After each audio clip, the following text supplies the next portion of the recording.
이번 강의는 명사에 관한 내용입니다. 우리는 어떤 명사 단어에 다른 여러 단어를 추가해서 긴 명사를 만드는 방법을 이 줄기에서 공부하고 있습니다. 긴 명사는 핵심 명사가 맨 앞에 나오는 경우가 있고 맨 뒤에 나오는 경우가 있죠.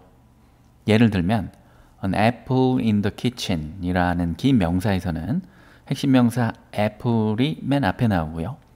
red apple 이라는 긴 명사에서는 핵심 명사 apple이 맨 뒤에 나옵니다. 오늘 공부할 방향은 핵심 명사가 앞에 나오는 경우입니다. 핵심 명사 뒤에 관계사가 이어지는 긴 명사의 기본 개념을 알아보겠습니다. 여기 교실이 있습니다. 교실에서 한 학생이 피자를 먹고 있었습니다. 이 그림의 내용을 한국어로 묘사해 볼까요? 한 학생이 교실에서 피자를 먹고 있었다. 이때 그림 속 이 학생을 어떻게 불러야 될까요? 이름을 알면 그냥 이름을 부르면 되겠지만 이름을 몰라요.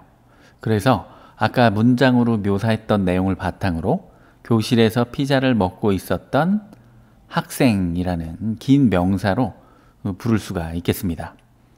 한국어에서 이런 긴 명사는 어떻게 만들어지냐면요. 일단 문장에 들어있는 말하고자 하는 명사를 맨 뒤에 두고요. 문장 나머지 전체를 그대로 그 명사 앞에 붙여서 만듭니다. 다시 이 그림에서 다른 긴 명사를 만들어 보겠습니다. 그림 속 이 피자를 뭐라고 말할 수 있을까요?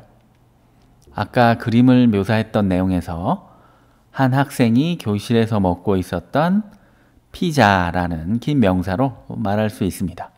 마찬가지로 문장에서 말하고자 하는 명사를 맨 뒤에 두고 문장 나머지 전체를 그대로 그 명사 앞에 붙이면 됩니다. 또 다른 긴 명사를 만들어 보겠습니다. 그림 속 이 교실을 뭐라고 부르면 좋을까요?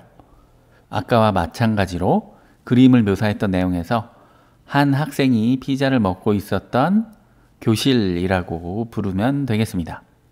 마찬가지로 문장에서 말하고자 하는 명사를 맨 뒤에 두었고요. 문장 나머지 전체를 그대로 명사 앞에 붙였습니다. 이렇게 우리는 어떤 문장이 있을 때 그 속에 들어있는 명사를 끄집어내서 긴 명사를 만들 수 있습니다. 그 명사에 문장의 나머지 내용을 붙여서 그 명사를 자세히 설명할 수 있습니다. 이렇게 긴 명사를 만드는 방법은 영어에서도 동일하게 작동합니다. 처음에 그림으로 돌아와서 이번에는 영어로 예문을 만들어 볼게요. 한 학생이 교실에서 피자를 먹고 있었다는 문장은 영어로 A student was eating pizza in a classroom 이라고 하고요. 이때 그림 속 이 학생은 교실에서 피자를 먹고 있었던 학생이라고 하면 됩니다. 한국어에서는 학생이 맨 뒤에 나왔지만 영어에서는 맨 앞에 나옵니다. 잘 알아둡시다. 그런데 이렇게 긴 명사를 만들고 나니까 이 명사는 아래에 있는 문장이랑 완전히 똑같아요. 그러면 안 되겠죠. 뭔가 차이가 있어야 이게 문장이 아니라 긴 명사라는 걸 보여줄 수 있겠죠. 그래서 영어에서는 학생이라는 이 명사 뒤에 who라는 단어가 등장하게 됩니다. 이 긴 명사가 만들어진 과정은 한국어와 동일합니다. 일단 문장에 들어있는 말하고자 하는 명사를 맨 앞에 두고요. 영어에서는 맨 앞이에요. 문장 나머지 전체를 그대로 그 명사 뒤에 붙입니다. 그리고 이 사이에는 who를 붙여주죠. 이렇게 해서 A student who was eating pizza in a classroom 교실에서 피자를 먹고 있었던 학생이라는 긴 명사가 완성되었습니다. 자, 이번에는 이런 긴 영어를 읽을 때 이게 문장이 아니라 명사라고 인지하는 과정, 이 긴 명사를 이해하는 과정을 설명해 볼게요. 일단 A student라는 명사부터 읽어 나가기 시작하겠죠. 만일 이 명사 뒤에 동사가 나온다면 이거는 문장일 겁니다. 문장의 어순이 주어 동사로 시작하니까요.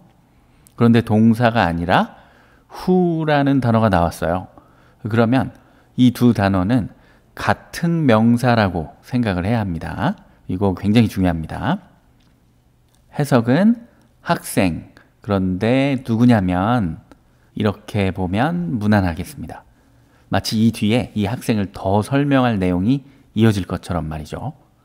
그리고 그 뒤에 이어지는 내용만 보면 주어만 없는 동사, 목적어, 전명구로 이루어진 문장이에요. 그러니까 교실에서 피자를 먹고 있었다는 의미로 해석하고요.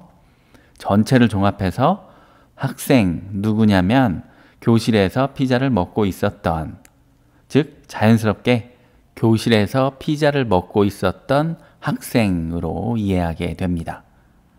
이 전체가 하나의 긴 명사이고요. 맨 앞에 있는 a student가 핵심 명사죠. 핵심 명사 바로 뒤에 있는 핵심 명사와 동일한 명사인 who는 who 앞뒤에 있는 a student와 was eating pizza in a classroom 사이의 관계를 보여주는 단어라고 해서 관계사라고 합니다. 또한 이렇게 관계사 바로 앞에 있는 선행에 있는 핵심 명사는 선행사라고 부르기도 합니다. 이 핵심 명사 관계사 또는 선행사 관계사 구조를 가지는 긴 명사는 다양하게 나눠 볼 수 있습니다. 앞으로의 강의에서 이제 하나씩 다루도록 하겠습니다. 이 중에서 다음 시간에는 주격 관계대명사에 대해서 자세히 공부하겠습니다.